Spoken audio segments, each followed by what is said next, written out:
เจริญพรท่านสาธุชนทั้งหลายรายการธรรมทานจากวัดพุทธปัญญาเมืองพอมานารัฐแคลิฟอร์เนียประเทศสหรัฐอเมริกามาพบกับท่านผู้ฟังท่านผู้ชมอีกวาระหนึ่ง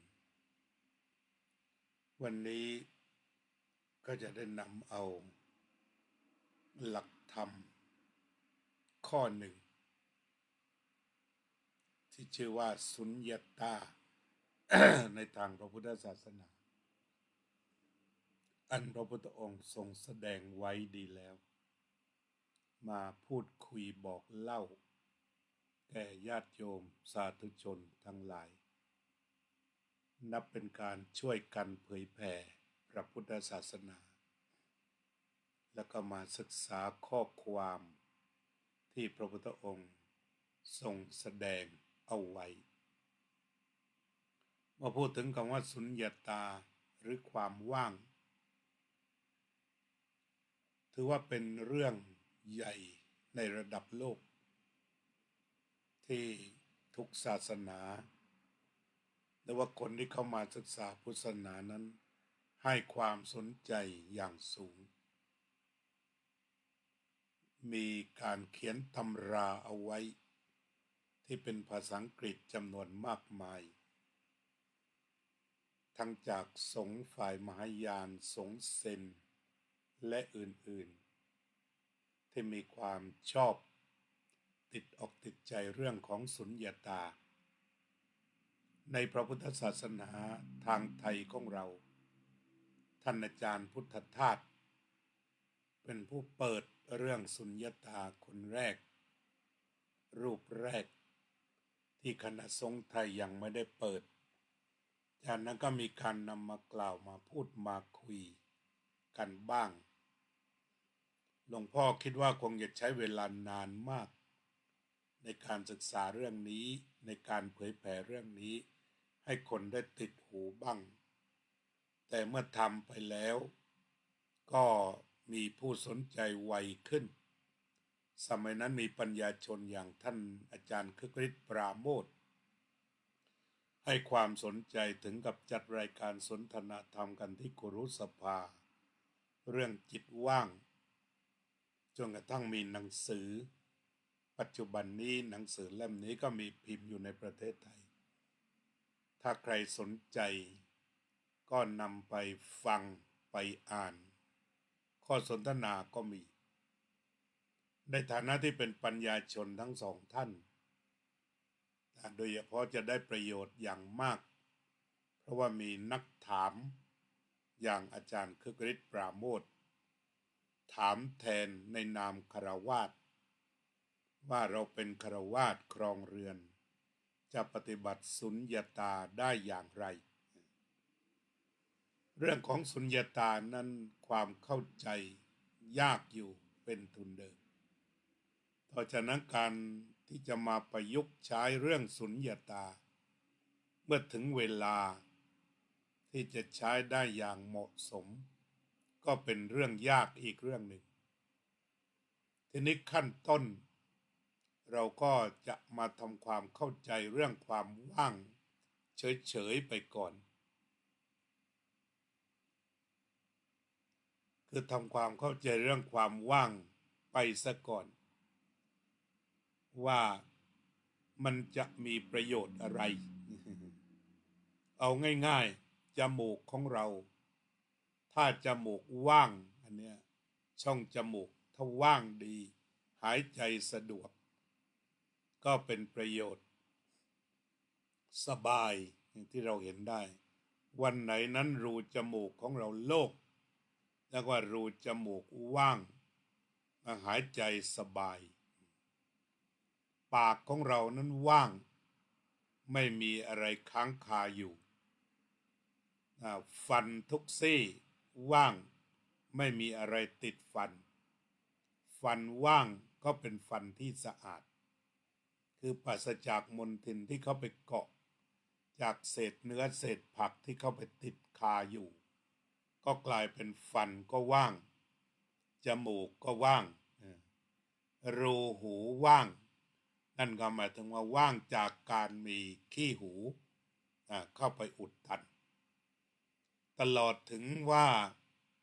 ช่องทางเดินของโลหิตทุกเส้นโลหิตทุกเส้นภายในร่างกายไม่ว่าจะขึ้นสู่สมองขึ้นไปหัวใจว่างจากไขมันและน้ำตาลเข้าไปอุดตันก็จะกลายเป็นร่างกายที่สมบูรณ์ร่างกายที่ดีสุขภาพดีต้องมีความว่างพร้อมตาของเราวันไหนที่มีอะไรเข้าไปอุดในตาไปปิดช่องว่างที่น้ำตาจะออกมาก็กลายเป็นความทุกข์เจ็บแต่ถ้าว่าขยะหรือทรายเล็กๆหลุดออกมาได้ตาก็ไปสู่ความว่างเหมือนเดิมงั้นเรามาดูถึงชีวิตก็ต้องการความว่างในทุกจุดในทุกขั้นทุกตอนเพื่อเกิดประโยชน์ว่างไว้เพื่อเกิดประโยชน์เช่นปากของเราว่างก็พูดได้แต่ถ้าอมเกลือหรืออมน้ เนี่ยก็จะพูดไม่ได้เพราะปากไม่ว่าง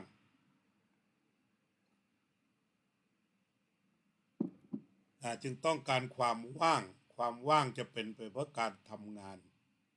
อันนี้พูดถึงสิ่งภายนอกก่อนแล้วมองที่พักของเรา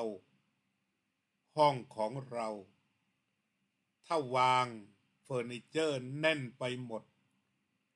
ไม่มีช่องนั่งไม่ได้นอนไม่ได้จึงมีความจำเป็นจะต้องสร้างความว่างด้วยการดึงสิ่งที่มันกีดขวางออกมาจนได้ที่สเปซมันว่างมันสเปซคือมันมีที่ว่างนั่นเองวันไหนที่เราเดินทางอย่างเมื่อวานไปเรียนหนังสือโยมไปรับบอกว่าทางด่วนติดแน่นขนาดหรือจะพูดใหม่ว่าทางด่วนไม่ว่างคือช่องว่างที่รถคันเดียวจะไปก็ไม่มีรถติดก็อาจจะพูดสมัยว่าถนนไม่ว่างเลยรถติดพูดสมัยให้คำว่าว่างมันก็ไปอยู่ในใจวันนี้ถนนไม่ว่างอีกแล้วก็ทำให้เห็นว่าความว่างมีความสำคัญมีความจำเป็นในการดำรงชีวิตทั้งกายและจิตตรงนี้เอากายซะก่อนในห้องมันมีที่ว่างหรือเวลาเราเดินหาบ้านเช่าก็จะต้องหาบ้านเช่าที่มีห้องว่างตรงนี้เขาเขียนถูกห้องว่างให้เช่าอันนี้ถูกเลยหรือว่าตำแหน่งต่างๆตำแหน่งปลัดกระทรวงผู้อำนวยการก็ต้องการให้ว่างจึงจะไปมีตำแหน่งใหม่ความว่างในที่นี้ทำความเข้าใจซะก่อนว่ามีอยู่ในชีวิตประจำวันวันนี้เราขึ้นรถเมล์อาตมาเดินทางโดยอาศัยรถเมล์เบอร์480ไปกลับโรงเรียนเป็นประจำเมื่อขึ้นรถตอนเย็นๆออกจากห้องสมุดวันไหน20:30เรียบร้อยว่างจริงๆรถว่างเพราะมีโชเฟอร์นั่งอยู่ข้างหน้าคนขับนั่งหน้าที่เหลือเก้าอี้ว่างประดุจว่าเป็นรถประจำตัวไปชั่วคราวเก้าอี้ว่างก็มาสบายแต่ถ้าวันไหนเดินทางแต่เช้าออกสัก7 โมงหรือ6 โมงครึ่งตอนนี้แหละเรียกว่ารถไม่ว่างเต็มอยู่ประมาณสัก3 ถึง 4 เที่ยวกว่าจะเข้าถึง9 โมงเช้าก็รถเริ่มว่างทีนี้ถนนอย่างตอนนี้6:23กำลังแน่นเลยกำลังไม่ว่างโดยเฉพาะสายวัดพุทธปัญญาเข้าสู่ลอสแองเจลิสคนเดินทางเข้าไปสู่การทำงานไม่ว่างแต่เคยไปธุระช่วง10 โมงถนนว่างเมื่อวานโยมไปรับตอน5 โมงเย็นกว่า6 โมงก็บอกว่าถนนไม่ว่างเลยจึงมาหาอาจารย์ชะถ้าอย่างนั้นเราไปสายท้องถิ่นถนนที่ว่าเขาเรียกว่าโลคอลก็คือถนนทั่วๆไปทีนี้เราก็ใช้ธรรมะทนเอาติดไฟแดงหน่อยเพราะว่าทุก4 แยกมักจะติดแต่ข้างล่างนี่ว่าง มาสบายก็เลยบอกญาติโยมว่าเราก็ปฏิบัติธรรมเสียติดไฟแดงซะหน่อยแต่เมื่อวานก็ไฟแดงก็หลุดไปเยอะเหมือนกัน เจอไฟเขียวเลยไฟแดงหยุดไปเยอะไปเจอไฟเขียวไปเลยอย่างนี้ก็เราก็เดินทางสะดวกเพราะถนนว่างอันนี้วางฐานซะก่อนทีนี้ท่านในครัวของเรา ทำอาหารเสร็จแล้วเป็นยังไงต้องการถ้วยหรือจานว่างๆมาวางใส่อาหารใส่ข้าวใส่ขนมใส่กับข้าวต้องการจานว่าง มาใส่กับข้าวต้องการจานว่างมาใส่ข้าวต้องการ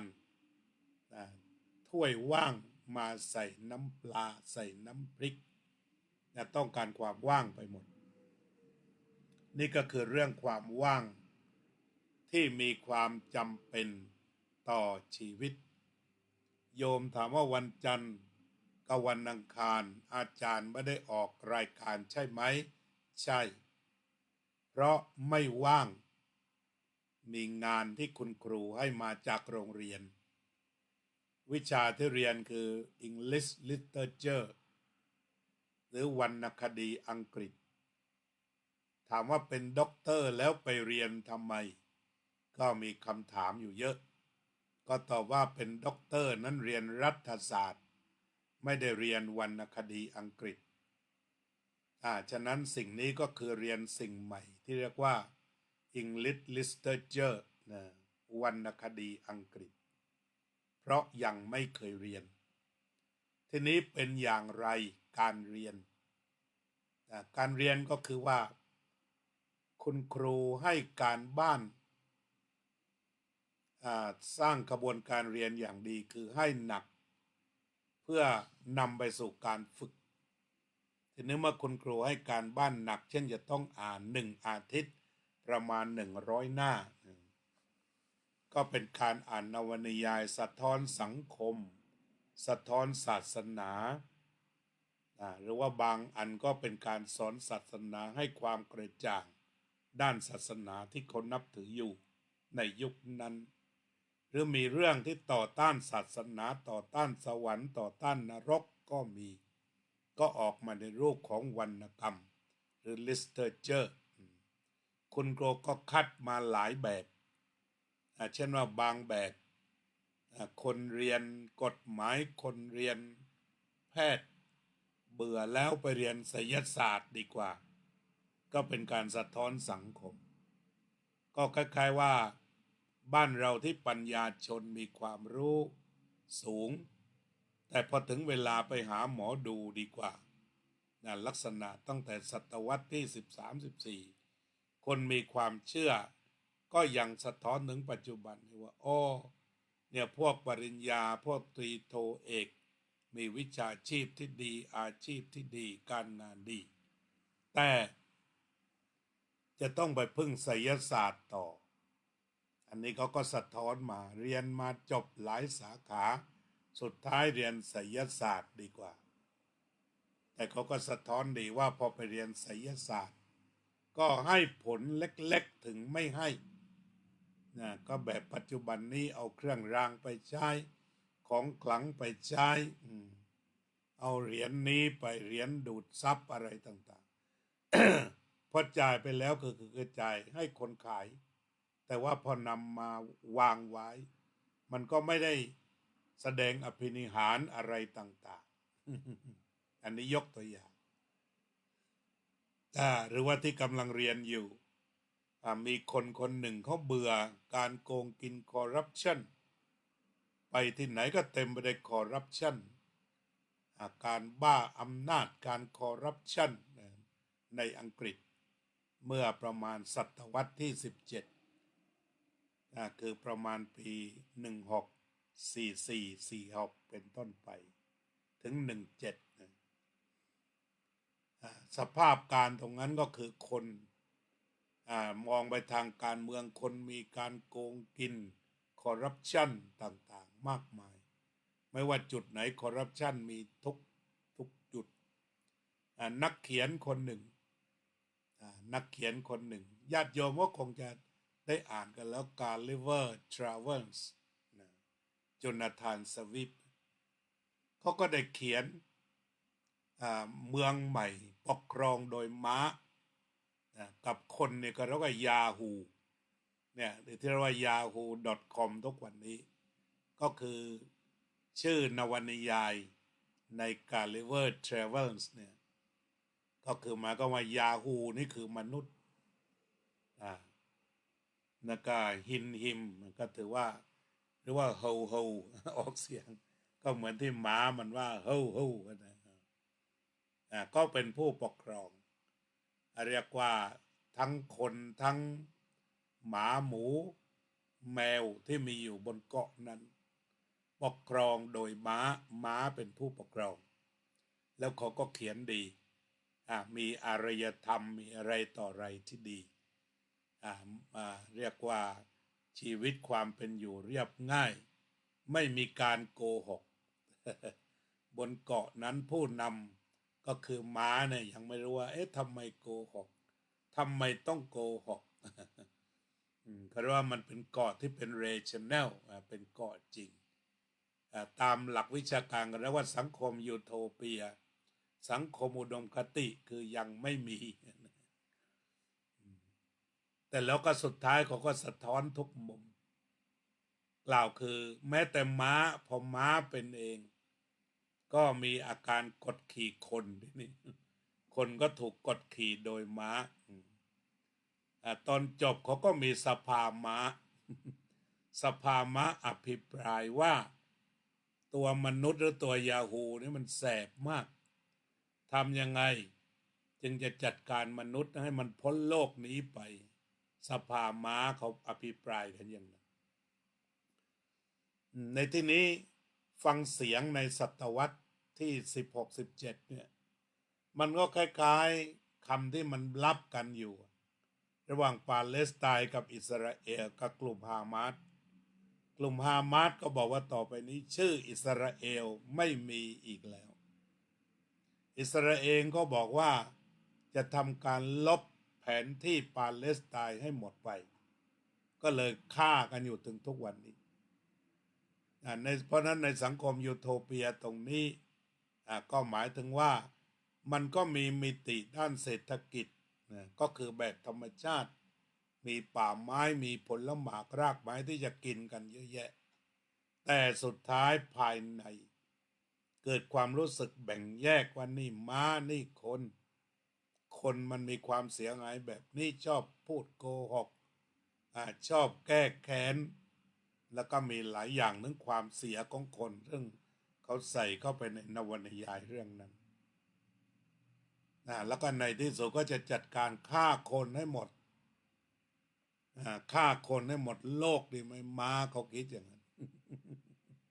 นี่นิยายมันพูดนะก็กลายเป็นแนวความคิดสังหารหมู่ตรงนี้มันก็สะท้อนตัวธรรมะในทางพุทธว่าเมื่อไรตัวมานะบังเกิดขึ้นตัวมานะมันบังเกิดขึ้นเกิดการแบ่งแยกเขาแยกเราก็เกิดสภาวะใหญ่โตเรียกว่าเรสิซึมอย่างนำไปสู่การสังหารหมู่ของเยอรมันที่มีต่อยิวก็หมายถึงว่าโลกนี้เยอรมันใหญ่สุดยิวอย่ามาแย่งแล้วฮิตเลอร์ก็นำไปสู่การฆ่าล้างเผ่าพันธุ์เจโนไซด์ฆ่าล้างเผ่าพันธุ์เพราะฉะนั้น มันยังตายไปถึง5 ล้านคนเพราะถือตัวกูของกูก็กลับมาตัวกูของกูก็คือหมายว่าประเทศกูชนเผ่ากูใหญ่ที่สุดสุดท้ายก็นำมาสู่เรสิซึมพวกมึงเป็นพวกกลุ่มย่อยออกไปเสียเลยแล้วก็ถ้าใหญ่สุดๆก็กลายเป็นประเทศต่อไปเยอรมันก็ชวนก็รบทั่วจึงเกิดสงครามโลกครั้งที่2ต่างๆเนี่ยมันก็เกิดสิ่งที่ว่าเรสิซึมแล้วก็เนชั่นแนลิซึมนั่นก็คือพูดถึงเผ่าพันธุ์นิยมแล้วไปสู่ชาตินิยมหรือว่าเผ่าพันธุ์นิยมเนี่ยคือเกิดตัวกูชาติกูบ้านกู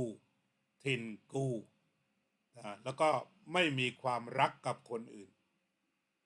นวนิยายเรื่องนี้ก็บอกว่าคุณธรรมขั้นสูงที่ม้าปฏิบัติมาตลอดเวลานั่นก็คือความรักและมิตรภาพ friendship and benevolence แต่ว่าพอเกิดการท้าทายนั่นก็คือมีคนมาชี้โทษคนในสังคมของตนเองความเมตตาจะหายไปเนี่ยความเมตตามันจะหายไปมิตรภาพจะหายไปพูดถึงกันว่ามันจะต้องฆ่าล้างเผ่าพันธุ์เสียแล้วไอ้มนุษย์ยะฮูเนี่ยอันนี้ก็ชี้เห็นว่าถ้าตัวกูของกูอัตตาเกิดขึ้นก็จะนำไปสู่เผ่าพันธุ์นิยมสู่ชาตินิยมพร้อมที่จะฆ่าคนอื่นซึ่งไม่นิยมเหมือนตนได้ตรงนี้ก็อันตรายอันนี้ก็คือที่มาที่เรียกว่าไปเรียนวันจันทร์ก็ไม่ว่างวันอังคารก็ไม่ได้มาจัดเพราะว่าไปเขียนเรียงความพวกนี้คุณครูก็ให้เราเขียนเรียงความเขียนเยอะก็ได้ภาษาเขียนมากขึ้นก็นั่งเขียนทั้งวัน 7-8 ชั่วโมงทีนี้บางทีที่ไม่ได้จัดรายการเช้าตื่นตี 4แล้วก็คว้าหนังสือเลยเพราะว่าสมองอาตมานั้นตี 4 ถึง 6 หรือ 7 โมงเช้ากำลังดีกำลังไหลกำลังพอดีไม่ง่วงเลยโปร่งเพราะว่าจำวัดมาแล้วสบายและเวลาเย็นๆเรียกว่าสัก1 ทุ่มเป็นเวลาที่หัวบอดคิดอะไรไม่ได้จะหลับลูกเดียวก็ฟื้นอีกนิดหน่อยตอน 2 ทุ่มทำวัดเสร็จตอน 3 ทุ่มก็ไม่มีเหลือแล้วคอพับเลยจะลองนั่งดูนั่งทำไม่ได้หัวไม่ไปแล้วก็มาดู66แล้วนี่นะก็ต้องนอน นอนพอตี 4กำลังแจ๋วทีนี้ก็ทำงานเลยอ่านได้ดีวิเคราะห์ได้ดีเขียนได้ดีทีนี้มันก็เสียดายความไหลของสมองตรงนั้นก็เลยวันจันทร์กับวันอังคารที่ผ่านมานั้นหยุดไปเลยเป็นลูกติดพันทีนี้งานก็เรียกว่าเสร็จเมื่อวานนี้งานเสร็จก็หมายความว่าครูให้ส่งงานวันจันทร์แต่เรามาเสร็จตั้งแต่วันพุธเนี่ยก็ถือว่าสบายใจเลยกลับวัดได้ตอน 6 โมงกว่ามาทำวัดสวดมนต์ได้ในวันนี้งานส่งเรียบร้อยก็กลับมาฉันเพลทันที่วัดธรรมดาก็ไม่ได้กลับมาฉันอยู่ยาวไปยันทุ่ม 2 ทุ่มนี่แต่วันนี้เรียกว่าว่างเข้ามาสู่จิตว่างต่อวันจันทร์กับอังคารไม่ว่างไม่ว่างก็คือยุ่ง business ภาษาฝรั่ง business แปลว่าพวกไม่ว่างทีนี้วันนี้เป็น emptiness ว่างแล้ว yesterday I'm busy today I'm empty วันจันทร์วันอังคารไม่ว่างแต่วันพุธว่างฉะนั้นเวลาก็ต้องการเวลาว่างแล้วเกิดประโยชน์ก็เป็นว่าสุญญตาหรือความว่างเป็นเรื่องที่ต้องการทุกแห่งเพราะเกิดประโยชน์ที่นี่มาจิตว่างเราก็ไปหากระทู้อาจารย์พุทธทาสลองฟังดูจงทำงานทุกชนิดด้วยจิตว่างยกผลงานให้ความว่างทุกอย่างสิ้นกินอาหารด้วยความว่างอย่างพระกินตายเสร็จสิ้นแล้วในตัวแต่หัวทีจงทำงานทุกชนิดด้วยจิตว่างก็คือไม่ใส่งานกูไม่ใส่ของกูเข้าไปว่างในที่ว่างจากตัวกูพองานเสร็จแล้วพอทำงานเสร็จแล้วพอทำงานเสร็จแล้วก็คืองานเสร็จไม่ไปเครียดไม่ไปวิตกไม่ไปกังวลคือว่างจากความเครียดว่างจากความวิตกว่างจากกังวลทีนี้เวลาทำก็ให้มีสติมีสมาธิมีปัญญาอันนี้ทำงานด้วยจิตว่างแล้วก็ทำไป แต่ทำด้วยสติสมาธิปัญญาฉันทะวิริยะจิตตะวิมังสานั่นความว่าขณะที่ทำงานก็มีฉันทะวิริยะจิตตะวิมังสาวิ่งวนกันไปไม่มีความรู้สึกว่ากูทำงานกูเบื่อหรือกูเหนื่อยคือว่างจากตัวกูงงกูไม่สู้กูปวดหัวว่างจากตัวกูแต่ยังมีธรรมะอยู่เพราะนั้นคำว่าว่างก็ไม่ได้หมายความว่าว่างจนเกลี้ยงจนไม่เหลืออะไรนี่เป็นความหมายทางพุทธศาสนาทำงานด้วยจิตว่างคือว่างจากความมั่นหมายเช่นอาตมาทำงานก็เพื่อที่จะให้เกิดผลเชิงวิเคราะห์เกิดผลด้านการฝึกฝนภาษายิ่งเราเขียนมากยิ่งใช้มากติดมากเปิดศัพท์มากให้ครูตรวจเยอะบางทีต้อง5 ครั้งเขามีศูนย์ตรวจพอเขียนแล้วก็เราส่งศูนย์เข้าไปแล้วก็ทำงานไวเมื่อวานนี้ส่งศูนย์ตรวจเช้าตื่นขึ้นมาก็มาแล้วแก้งานไปส่วนหนึ่งเดี๋ยวรีบฉันแล้วก็ไปแก้งานก่อน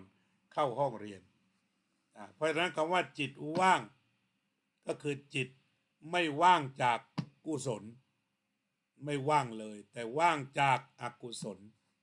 เวลาที่เราทำงานเช่นมีฉันทะเต็มใจวิริยะเต็มที่สติเต็มที่ปัญญาเต็มที่จนกระทั่งว่าความขี้เกียจความเบื่อหน่ายความอึดอัดขัดเคืองไม่มี คือว่างนั่นเองนี่ทำงานด้วยจิตว่างทำสวนทำนาทำไร่จิตใจจดจ่ออยู่กับ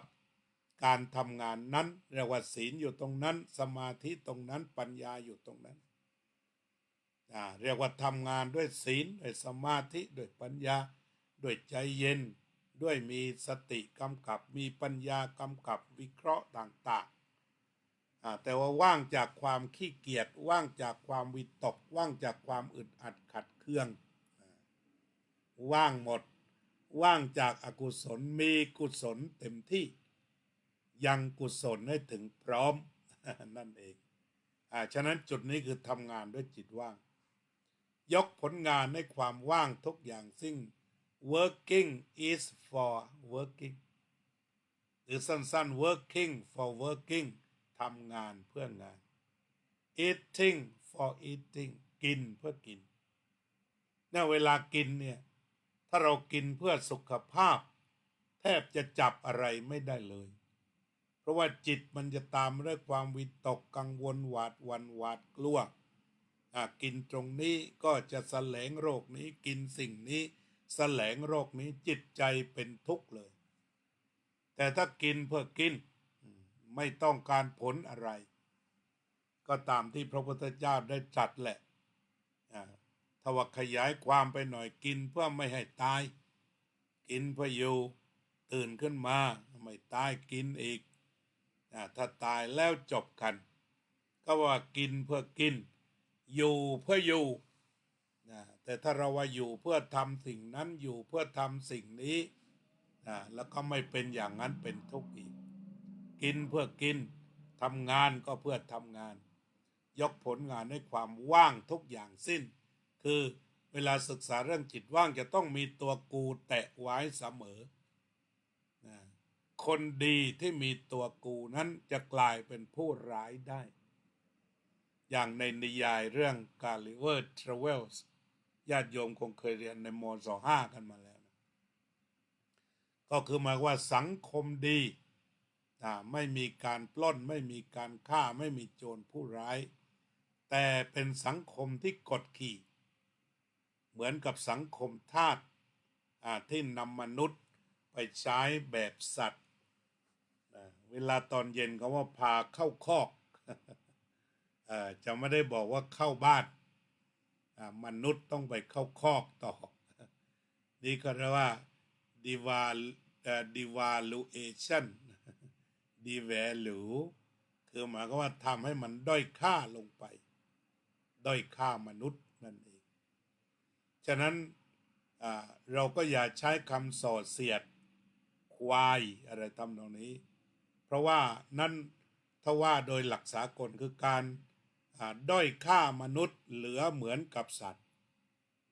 ซึ่งภาษาการเมืองใช้กันมากก็เรียกว่าส่อเสียด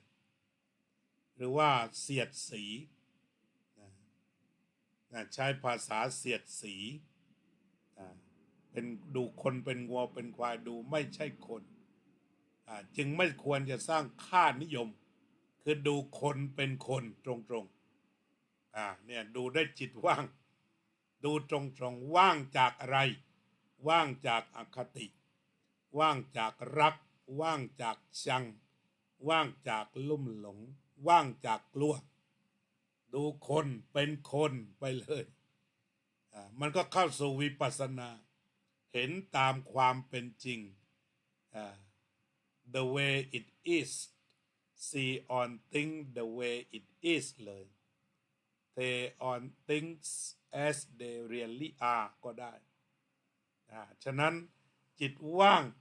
ก็จะมีแต่ตัวสัจจะสูงสุดคือเป็นความจริงแบบซื่อๆแบบตรงๆไม่ปรุงว่างจากการปรุงแต่งมีนักมังสวิรัติหลายคนทานอาหารด้วยจิตว่างทานอาหารว่างคือว่างจากการปรุงแต่งลวกผักกาดขาวเคี้ยวจนจบได้กินด้วยความว่างแบบทั้งอัฏฐานและพยัญชนะ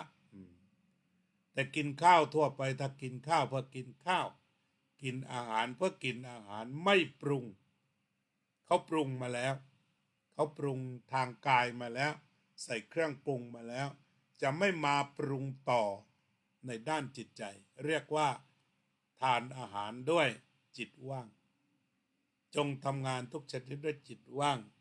ยกผลงานด้วยความว่างทุกอย่างสิ้นกินอาหารด้วยความว่างอย่างพระกินตายเสร็จสิ้นแล้วในตัวแต่หัวทีนั่นหมายความว่าตายก่อนตายก็คือทุกชนิดอัตตาต้องตายความรู้สึกเป็นตัวกูของกูต้องตายความรู้สึกอัตตาต้องตายความรู้สึกมานะต้องตายไปก่อนชีวิตนี้จะตาย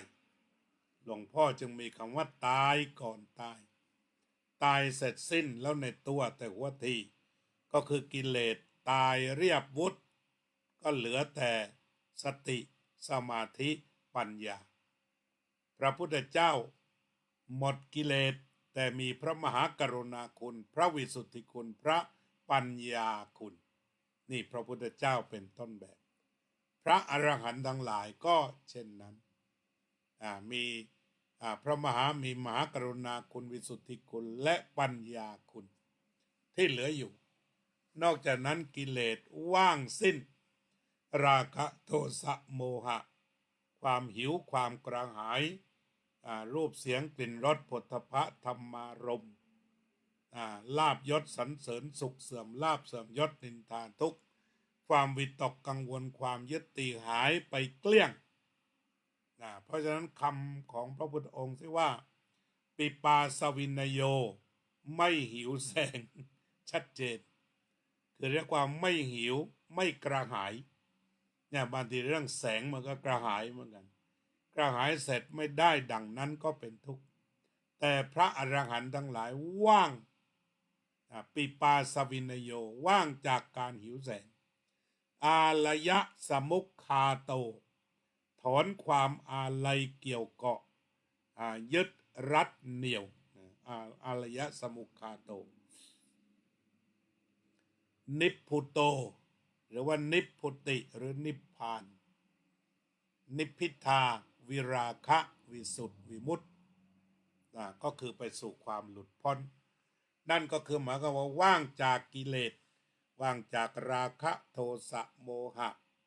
พยาบาทอาฆาตผูกโกรธจองเวรว่างเกลี้ยงแล้วก็จะเต็มไปด้วยมัทนิมมัทโดไม่เมาอะไรไม่ยึดติดอะไรไม่ลุ่มหลงอะไรปิปาสวินโยอาลยะสมุคคาโตนิพพิทาวิสุทธิวิมุตติ นี่คือเรื่องว่างจากกิเลสทั้งหมดทุกประการเราก็นั่งสมาธิให้มีแต่สติและว่างจากกิเลสกันณบัดนี้ Now let's practice meditation. We are aware, we are mindful, we are knowing, breathing in, empty, breathing out is empty, empty from worriness, sorrow, lamentation, to be here and now, moment to moment.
สัพเพสัตตาสัตว์ทั้งหลายที่เป็นเพื่อนทุกข์เกิดแก่เจ็บตายด้วยกันทั้งหมดทั้งสิ้นอเวราโหนตุจงเป็นสุขเป็นสุขเถิดอย่าได้มีเวรแก่กันและกันเลยอัพพยาปัชชาโหนตุจงเป็นสุขเป็นสุขเถิดอย่าได้พยาบาทเบียดเบียนซึ่งกันและกันเลยอนิฆาโหนตุจงเป็นสุขเป็นสุขเถิดอย่าได้มีความทุกข์กายทุกข์ใจเลยสุขีอัตตานังปาริหารันตุจงมีความสุขกายสุขใจรักษาตนให้พ้นจากทุกภัยทั้งสิ้นเถิดอภิวาทนาสีลิสะนิจจังวุธาปัจจายโนจัตตารโอธรรมาวัฏันติอายุวันโนสุขังพลัง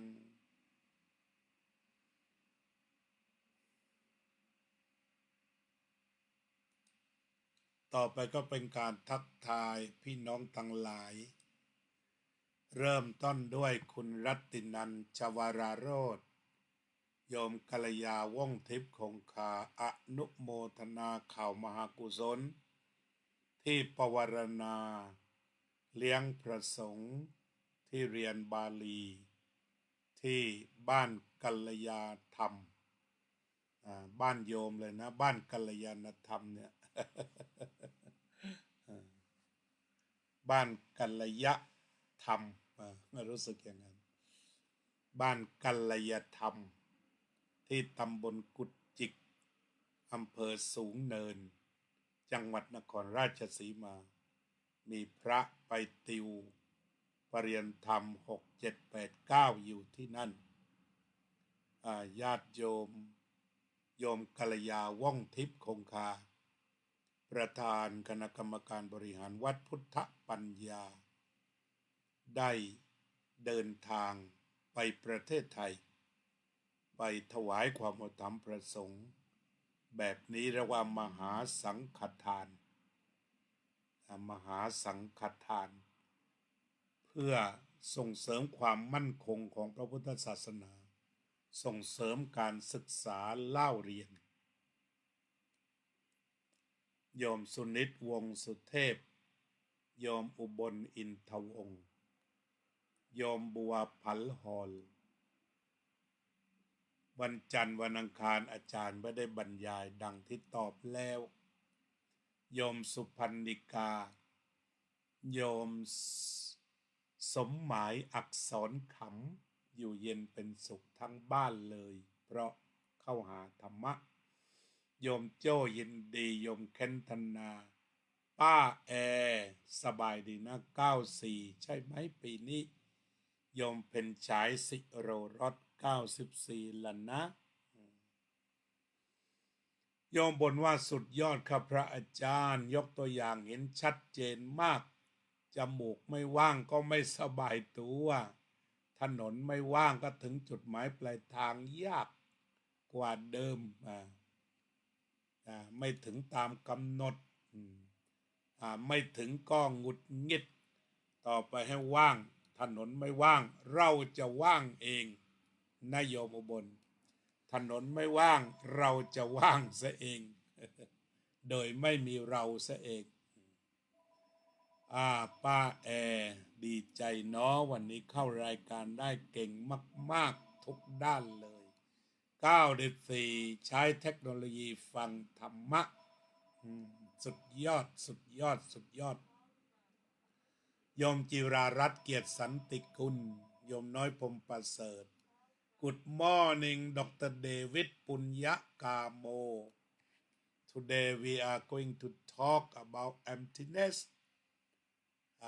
empty from defilement is not empty from alignment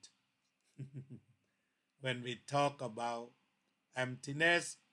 it means empty from defilement but it is not empty from enlightenment okay from alignment or enlightenment right this is the great Buddhist concept of empty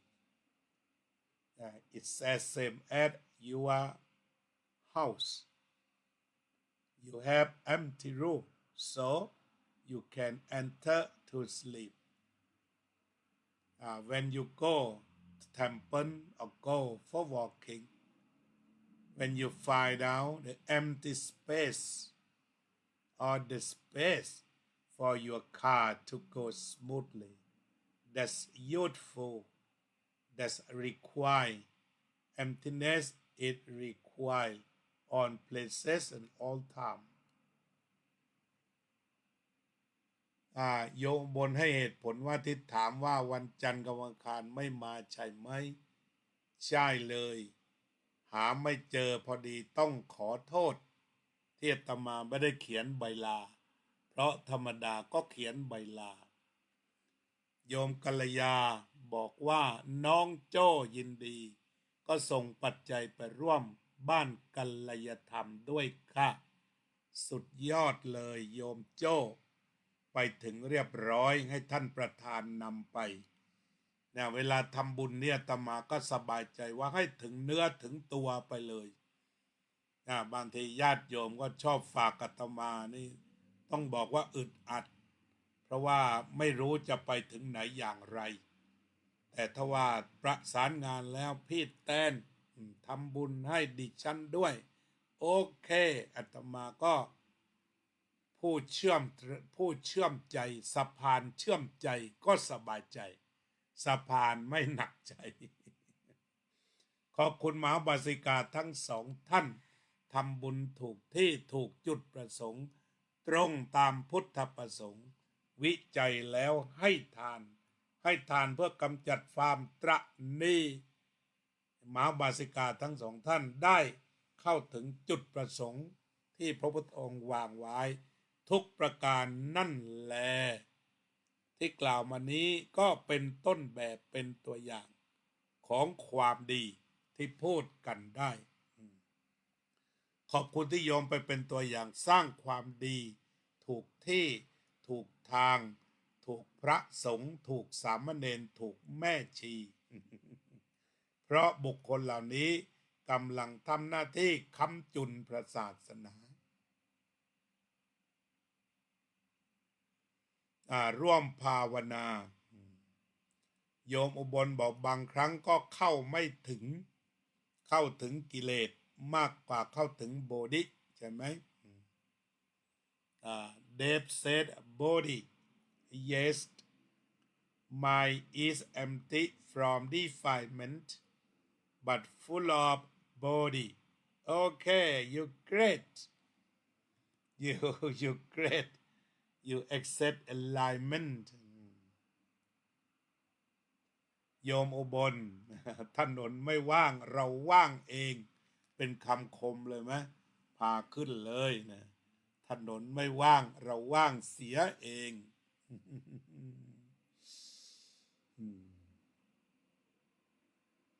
บางคนบอกว่าการเมืองไม่สุจริตเราสุจริตเสียเอง มีการซื้อสิทธิ์ขายเสียงเป็นข่าวลือแต่เราไม่ซื้อสิทธิ์ขายเสียงเสียเองก็ช่วยสังคมแล้วโยมโจ้ขอบพระคุณพี่แตนได้ฝากปัจจัยไปทางพี่พะเยาไปให้ท่านนรินทร์ได้ร่วมบุญกันค่าสาธุได้ทราบว่าท่านอาจารย์นรินทร์รับไว้เรียบร้อยทุกประการงานบุญนี้เดินได้ลื่นไหลทั้งของคุณโยมโจ้และคุณโยมพะเยานาฬิกาทรายผู้อำนวยการโรงเรียนบ้านแม่วากตำบลแม่วากอำเภอแม่แจ่มจังหวัดเชียงใหม่โรงเรียนในอุปถัมภ์ของพี่น้องชาววัดพุทธปัญญาปีที่แล้วบริจาคเงินไป 60,000 บาทนะปีนี้ก็คงจะพยายามให้ได้ 60,000 บาทโยมพะเยาเป็นผู้ดูแลด้านการจำหน่ายรีไซเคิลจะเป็นขวดพลาสติกอาจจะเป็นพวกกระป๋องเหล่านี้เพื่อนำเงินไปดูแลลูกหลานโรงเรียนบ้านแม่วาก60,000 บาทไม่มากแต่กินไข่ได้หลายฟองถ้าท่านผู้อำนวยการทำอะไรไม่ได้มากก็ซื้อไข่ให้ได้ครบ 60,000 บาทต่อปีเด็กก็จะได้โปรตีนอันนี้คิดง่ายๆให้มันดูแล้วเป็นประโยชน์ แต่ถ้าหมูกระทะมันก็ได้ไม่กี่ชิ้นแต่ถ้าให้เด็กๆกินไข่กัน 60,000 บาทกินได้นานท่านอาจารย์ดร.พระมหานรินทร์ผู้จัดการใหญ่แทนโยมพะเยาช่วงที่มาอยู่ก็รอโยมพะเยากลับมาทำหน้าที่เป็นผู้นำสำคัญแมเนเจอร์ของโครงการรักโลกรักน้องนี้ท่านอาจารย์ดร.พระมหานรินทร์คุณเดชทำหน้าที่ได้ดีแล้วก็ตอนนี้พี่น้องชาววันพุธลงเต็มกล่าวคือหลังจากรับประทานอาหารกันเสร็จแล้วสนทนาปราศัยพอเป็นที่สนุกสนานสงบเย็นก็จะพากันเข้ากองขวดกองกระป๋องจัดการแยกแยะเพื่อที่จะนำไปจำหน่ายโดยคุณเดชจะเป็นผู้บริจาคทั้งรถทั้งน้ำมันทั้งเวลาขนไปจำหน่ายตอนนี้ท่านอาจารย์พระมหานรินทร์ก็ไปเป็นเพื่อนคอยดูแลกันนี่คือการร่วมมือร่วมแรงร่วมใจเป้าหมายก็โน่นแหละไปลงที่โรงเรียนบ้านแม่วากและก็หวังว่าเมื่อถึงเวลานั้นเราก็จะได้นำปัจจัยนี้ไปมอบแก่น้องของเราตามโครงการรักโลกช่วยให้โลกสะอาดรักน้องช่วยให้น้องมีอาหารใดๆรับประทานจะบอกว่าทั้งหมดก็ไม่ได้ 60,000 นี่ติดเดียวถ้าคิดแบบราชการนี่ 60,000 แทบจะไม่มีอะไรแต่ถ้าคิดค่าหัวเด็กวันละ30คูณเข้าไปได้ไม่กี่บาท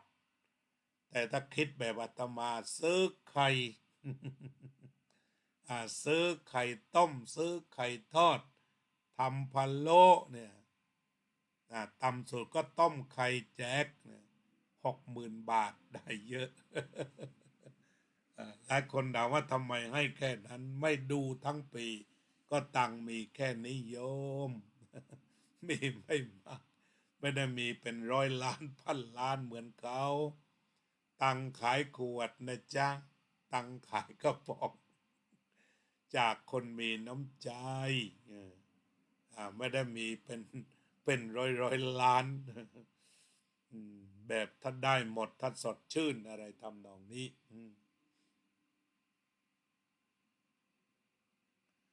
โยมป้าแอบอกมาแล้ว93ย่าง94แล้วจะย่าง94แล้ว93เต็มย่าง94ไม่ต้องอวยพรอะไรแล้วอายุโยมก็ยืนมากวันหน้าก็ผ่องใสตลอดเวลา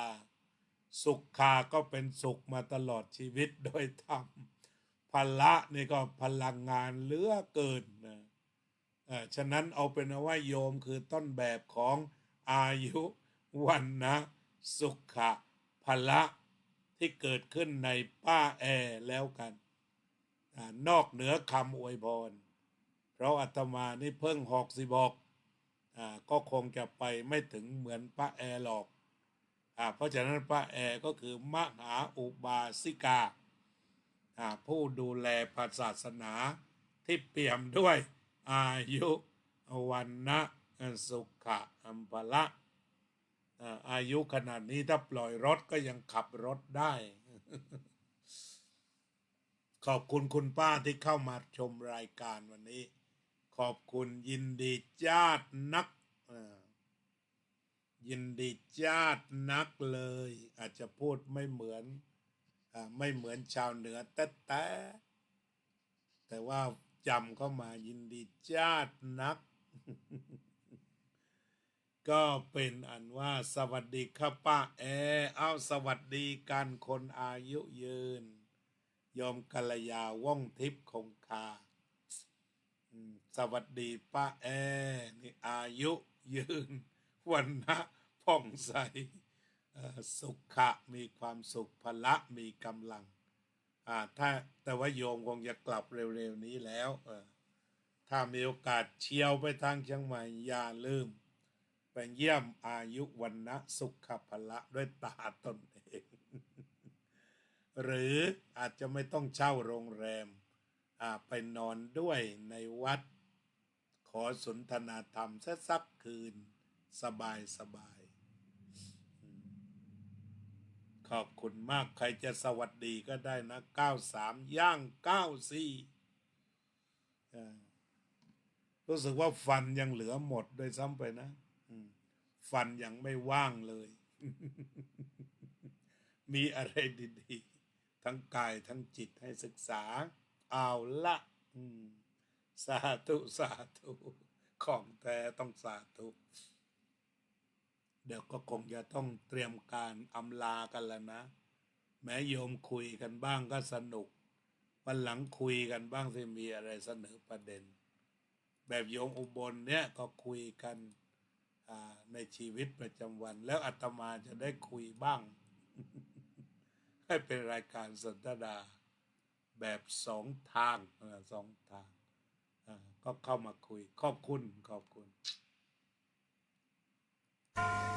วันนี้คนที่ยังไม่รู้เล่า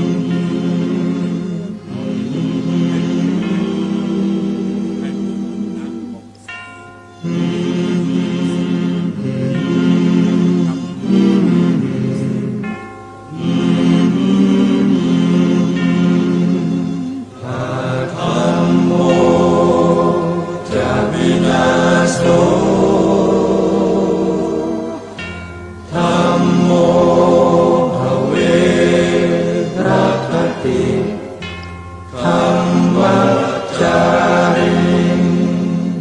พระพุทธองค์ท่านทรงตรัสรู้ ทรงตรัสรู้ เป็นสัพพัญญูตรัสสอนความจริ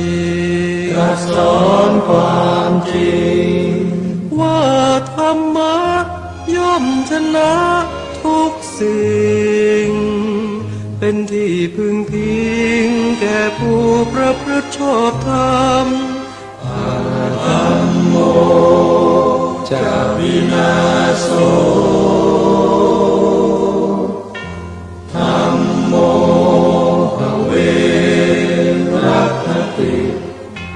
ธัมมัจจาริ อำนาจใดๆก็ตาม ย่อมถึงความพินาศถ้าขาดธรรมะประจำ ไม่มีใครอยู่ข้ามฟ้า